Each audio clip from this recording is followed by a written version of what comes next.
కార్యక్రమం కూడా, ఈ సామాజిక సేవ, ఈ బ్లడ్ డొనేషన్ అనేది కూడా మొదలుపెట్టి నాకు అత్యంత ఆప్తుడైన చుక్కపల్లి సురేష్ గారు మరింత దగ్గరయ్యారు నా హృదయానికి. ఈ సందర్భంగా ఇంత చక్కటి కార్యక్రమం, ఇంత సేవా కార్యక్రమం చేస్తున్న నా మిత్రుడు, సోదరుడు చుక్కపల్లి సురేష్ గారికి నా హృదయపూర్వక ధన్యవాదాలు, నమస్కారాలు తెలియజేస్తున్నాను. అలాగే ఆయనకి కుడి ఎడమలుగా ఆకాష్, అవినాష్ ఇద్దరు అత్యుత్తమ కుమారులు. వాళ్ళు ఈ కార్యక్రమాన్ని వాళ్ళ భుజస్కంధాల మీద వేసుకొని దీన్ని ఇంత చక్కగా, ఇంత పెద్ద ఎత్తున, ఇంత మెగా బ్లడ్ క్యాంప్ చేయటం అన్నది, దానికి ఎంతో కొంత సహకరించిన మా చిరంజీవి చారిటబుల్ ట్రస్ట్కి ఎనలేని సంతృప్తిని ఇచ్చావు. తద్వారా నాకు ఎంతో సంతోషాన్ని మిగిల్చావు అవినాష్. So wonderful. అండ్ ఈ రోజున ఇది కార్యక్రమానికి విచ్చేయటమే కాకుండా బ్లడ్ డొనేట్ చేసిన బిడ్డలాంటి తేజాకి నా హృదయపూర్వక ధన్యవాదాలు తెలియజేస్తున్నాను. And excellent. నేను అడిగింది ఫస్ట్ టైం అని కాదు, ముందు నుంచి ఇచ్చాను. సో బతికిపోయావు. లేదంటే కనుక నన్ను ఇన్స్పిరేషన్ కానీ బయట మాట్లాడుతుంటావు, ఈ బ్లడ్ డొనేషన్ దాంట్లో తీసుకోలేదేమనుకోను. Wonderful. Please keep rocking. And ఇక్కడ ఏడి ఇచ్చేసినటువంటి సంయుక్త గారికి, అలాగే Chiranjeevi charitable trust chief medical officer doctor Madhavi, నా చెల్లి, తనకి, అండ్ ఈ కార్యక్రమాన్ని ఇంత బాగా నిర్వర్తించడానికి పరోక్షంగా ప్రతి పురుషుడు వెనక ఒక స్త్రీ ఉండాలి, దానికి మిసెస్ సురేష్ గారికి, వారి ఇతర సిబ్బందికి నా హృదయపూర్వక ధన్యవాదాలు తెలియజేస్తూ, మరీ ముఖ్యంగా ఈరోజు నేను మెన్షన్ చేయాల్సింది, ఇక్కడ ఈ కార్యక్రమానికి విచ్చేసి దాదాపుగా 1000 మంది సాయంత్రం లోపల బ్లడ్ డొనేట్ చేస్తుంటే రక్తదాతలకి నేను మరీ మరీ మరీ శిరస్సు వంచి నమస్కరిస్తున్నాను. వాళ్ళు ఈ రోజున బ్లడ్ ఇవ్వటం అన్నది కేవలం వాళ్ళకి ఎనలేని సంతృప్తి వస్తుంది, కానీ ఆ బ్లడ్ మూలంగా ఒక ప్రాణం కాపాడబడుతుంది. ఇది నేను ఎప్పటి నుంచో ఎన్నో ఏళ్లబట్టిగా నేను అనుభవిస్తున్నటువంటి గొప్ప ఫీలింగ్ ఇది నాకు.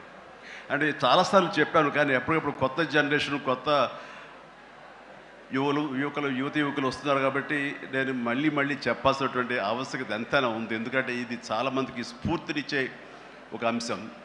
ఈ చెప్పబోయే ఈ విషయం ముఖ్యంగా ఒక జర్నలిస్ట్ సోదరుడికి నేను ఆజన్మాంతరం రుణపడి ఉంటాను. నన్ను థాట్ ప్రవోక్ చేసి నన్ను ఇన్స్పైర్ చేసినటువంటి ఆ ఒక మ్యాగజైన్స్ సంబంధించిన ఒక జర్నలిస్ట్ రాసిన ఒక రైటప్ నాలో ఈ స్పృహ నాకు వచ్చేలాగా, నేను ఈ బ్లడ్ డొనేషన్ వైపు డ్రైవ్ అయ్యేలాగా ఆ ఆర్టికల్ నాకు ఎంతో దోహదపడింది. సో ఆ రాసిన మనిషి ఎవరో ఏమిటో నేను మళ్ళీ ఎప్పుడు కలవలేదు, కానీ ప్రతిసారి అతను తలుచుకుంటూనే ఉంటాను.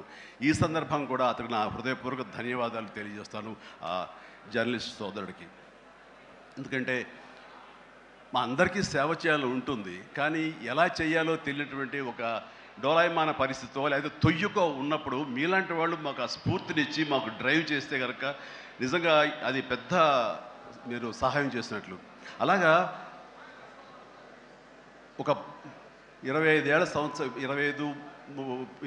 సంవత్సరాల క్రితం బ్లడ్ దొరకక అనేక మంది ప్రాణాలు కోల్పోతున్నారు. అది ప్రసవం సమయంలో కానివ్వండి, అయితే ఈ యాక్సిడెంట్ సమయంలో కానివ్వండి, అలాగే తలసీమ వ్యాధిగ్రస్తులు కానివ్వండి, క్యాన్సర్ పేషెంట్స్ కానివ్వండి, ఇలాగ రకరకాల వ్యాధిగ్రస్తులు చనిపోతున్నారు అని తెలిసిన తర్వాత బ్లడ్ దొరకదా, బ్లడ్ ఇవ్వరా, ఎంతమంది ఉన్నారు, ఎందుకు ఇవ్వలేరు అన్న థాటు నన్ను ఎప్పుడు తొలుస్తూ ఉండేదన్నమాట.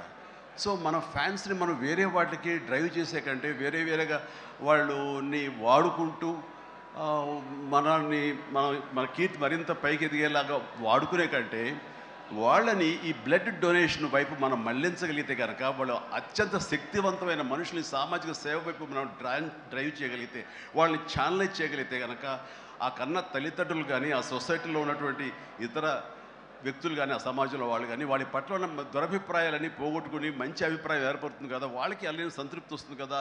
తద్వారా నేను కూడా ఎంతో సంతృప్తి చెందిన వాడిని అవుతాను, ఒక మంచి పని చేసినటువంటి దానికి నాంది పలికిన వాడిని అవుతానంటూ ఆ రోజు నేను ఇచ్చిన పిలుపు, నిరంతరంగా పెర్సిస్టెంట్గా ఇచ్చిన పిలుపుకి ఈ రోజున వేల మంది, లక్షల మంది ఈ రోజున ఈ కార్యక్రమాల్లో పాల్గొంటూ వస్తున్నారు. ఎనలేని సంతృప్తి పొందడమే కాదు, ఎంతోమందికి ప్రాణాలని కాపాడుతున్నారంటే కనుక అది నాకు చాలా గర్వకారణంగా ఉంది. ఇందాక తేజ సజ్జ అన్నట్లుగా ఈ బ్లడ్ డొనేషన్ రక్తదానం అనేసరికి గబుక్కని స్ఫురించే పేరు చిరంజీవి అన్నారంటే కనుక భగవంతుడు నాకు ఇచ్చిన గొప్ప అవకాశం. ఇలాగా ప్రతి ఒక్కరి మధ్యలో రక్తదానం అనేసరికి నా పేరు వాళ్ళ స్ఫురణకు రావడం, నేను గుర్తు రావడం అనేది నేను ఎన్నో జన్మలు చేసిన పుణ్యఫలంగా నేను భావిస్తున్నాను. దానికి థ్యాంక్ యూ ప్రతి ఒక్కరికి. ఇక్కడ సరే ఎన్నెన్నో ఇన్సిడెంట్స్ వింటుంటాము, ఎన్నెన్నో ఇది ఆఖరి నిమిషంలో ప్రాణాలు ఎలా కాపాడబడ్డాయని వింటుంటాం. కానీ ఈ మధ్య నాకు మనసుకు అత్యంత దగ్గరగా జరిగిన ఒక ఇన్సిడెంట్ మీతో షేర్ చేసుకోవాలనిపిస్తుంది అనమాట. ఎవరో ఒక పొలిటీషియన్, సరే ఎవరికైనా సరే నేను చాలా సాఫ్ట్ టార్గెట్, ఎవరైనా ఏదో మాట అనేసి ఏం పర్వాలేదు.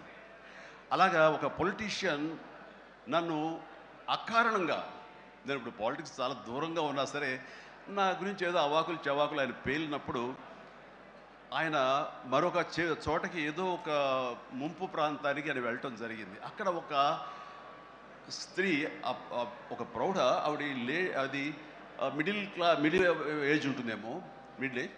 ఆవిడ తను పట్టుకుని నానా మాటలు తిడుతుంటే, నీకు ఎలా మనసు వచ్చింది చిరంజీవిని అనటానికి, అది అని తిడుతుంటే నాకు అనిపించింది మామూలుగా మన మాస్ ఫ్యాన్ కదా ఆవిడ, చాలా గౌరవప్రదమైన కుటుంబంలో ఉన్నటువంటి మనిషిలాగా అనిపించింది, గృహిణి. ఆవిడ ఎందుకు అంత ఇదిగా మాట్లాడుతుంది, ఆవిడెవరు, ఆవిడ చూస్తుంటే మామూలుగా సినిమా ఫ్యాన్ లాగానో చిరంజీవికి వీరాభిమానంగానో కాదు, ఇంకేదో ఉందంటూ నాకు అనిపించి ఆవిడ గురించి తెలుసుకోవాలని మన ఒక జర్నలిస్ట్ సోదరు ఎవరినో పంపించి తెలుసుకోవాలంటే వాళ్ళు చేసినటువంటి ఇంటర్వ్యూలో విజువల్స్ నాకు చూపించారు. ఏంటమ్మా అంత ఇదిగా ఆయనకి వీరాభిమానం అంటే, అభిమానం సినిమాభిమానం కాదయ్యా, ఆయన వ్యక్తిత్వానికి అభిమానం అంటే చెప్పినప్పుడు నా మనసు టచ్ అయింది. ఏంటమ్మా అంత ఇదిగా ఏంటమ్మా ఆయన మీకు ఏమైనా సహాయం చేశాడు, ఏం చేస్తాడు, సహాయం చేయటువంటి అయ్యా, నా బిడ్డ ప్రాణాలను కాపాడాడు అని అన్నప్పుడు, ఏ విధంగా ఏంటి అని అన్నప్పుడు, నా బిడ్డకి రాజమండ్రిలో దగ్గర ఒక పల్లెటూరుది, రాజమండ్రిలో కానీ కాకినాడలో కానీ నా బిడ్డకి ప్లేట్లెట్స్, డెంగ్యూ వచ్చేసి ప్లేట్లెట్స్ బాగా డౌన్ అయినప్పుడు వితిన్ అవర్స్ నా బిడ్డ కనుక ప్లేట్లెట్స్ సమయానికి అందకపోయి ఉంటే కనుక వాడు ఏమైపోయాడు, పాటిగా దూరం అయిపోయేవాడు. అంటే ఒక 8 ఏళ్ల బాలుని అబ్బాయిని పిలిచి పక్కన కూర్చోబెట్టుకుని ఆ తల్లి చెప్తోంది, మరి ఎవరో చెప్పారు చిరంజీవికి ఫోన్ చేయపోయావమ్మని. నేనేంటి చిరంజీవి ఫోన్ చేయటువంటి, ఎక్కడ నుంచి చేయగలను, ఆయన ఎక్కడో ఉంటాడు, ఎలా చేయాలి ఫోన్ అని తెలియని పరిస్థితుల్లో, లేదమ్మా బ్లడ్ బ్యాంక్ చేయి, వాళ్ళు ఖచ్చితంగా ఎత్తుతారు ఫోను, నీకు కావాలి సహాయం చేస్తారంటే, వాడు గంటల్లో కావాలి, అది ఎక్కడో ఉంది హైదరాబాద్లో, ఎలాగొస్తుందో అనుకున్నాను. కానీ అయినా సరే ఎక్కడో ఆశ చావక ఫోన్ చేయడం జరిగింది. ఫోన్ చేసిన తర్వాత అక్కడ స్పందించి అక్కడ సిబ్బంది వెంటనే రాజమండ్రి పరిసర ప్రాంతాల్లో ఉన్న అభిమానులు, ఆ బ్లడ్ గ్రూప్ ఎవరికైతే ఉందో అభిమానుల్ని వెంటనే పంపించేయడం ఏంటి, అవర్స్లో వాళ్ళు హాస్పిటల్కి, నియరెస్ట్ హాస్పిటల్కి వెళ్ళి బ్లడ్ ఇవ్వటం ఏంటి, దాని నుంచి ప్లేట్లెట్స్ వేరు చేయటువంటి, ఆ బిడ్డకి ఎక్కించడం ఏంటి, తెల్లారిసరికి ఆ బిడ్డ మళ్ళీ తిరిగి ఎంతో ప్రాణాలతో బతికాడు. ఇది ఈడనేవాడు. ఆయన కనుక సమయానికి చేయకపోయి ఉంటే నా బిడ్డ ఏమైపోయాడు. అలాంటి మనుషుల ఈ తుచ్చులు నీచులు కలిసిందని మాట్లాడతారు. వాడిని నాకు సరిపోలేదు, దగ్గరికి వెళ్ళి ఉంటే ఏమి చేసేదాన్ని అని చెప్పేసి అప్పుడు అంటుంటే చాలామంది అంటారు, ఏమని మిమ్మల్ని ఇలా అటాక్ చేస్తుంటారు సోషల్ మీడియాలో మాట్లాడుతుంటారు, మీరేం మాట్లాడరు ఏంటని. నాకు నేను చేసినటువంటి మంచి కార్యక్రమాలు, నేను పొందినటువంటి ప్రేమ, అభిమానం, ఇదే నాకు రక్షణ కవచం. నేను మాట్లాడక్కర్లా, నేను చేసుకున్న మంచి మాట్లాడుతున్నట్టు నేను అలాగే అంటుంటాను, ఇది సత్యం.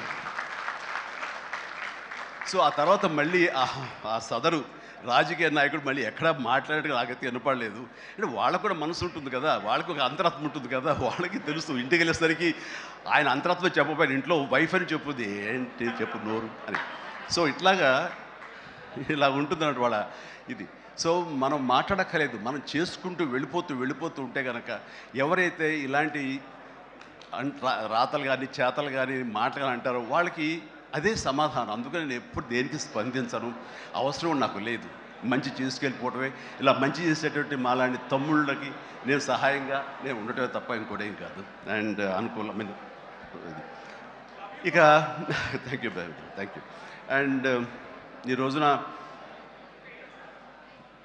ఎక్కడ ఇతర దేశాల్లో ఉన్న అభిమానులు కూడాను నా మాటని స్ఫూర్తిగా తీసుకుని ఆయా ప్రాంతాల్లో వాళ్ళు బ్లడ్ డొనేషన్స్ చేస్తూ ఈ రోజున నా పేరు, నాకు మంచి పేరు, మరింత మంచి పేరు వచ్చేలాగా నేను గర్వపడే విధంగా వాళ్ళు చేసేటువంటి బెడ్ డ్రైవ్స్కి వాళ్ళు ఎక్కడో సరే, ఏ ప్రాంతంలో ఉన్నా సరే, ప్రతి ఒక్కరికి నేను ఎప్పుడు కృతజ్ఞతతోటి నేను నా మనస్ఫూర్తిగా నా అభిమానాలు తెలియజేస్తూ ఉంటాను. నాకు ఈ అవకాశం ఇచ్చారు ఇక్కడికి రావడానికి, మా బ్రదర్కి. ఆయన చేసిన కార్యక్రమాలు ఎన్నెన్నో చూస్తూనే ఉన్నాము. అండ్ దానికి ధీటుగా ఎవరు నిలబడలేరు. అలాగే నిరంతరంగా వాళ్ళ నాన్నగారికి నివాళులు అర్పించే విధంగా ఇది సెంటనరీ ఇయర్.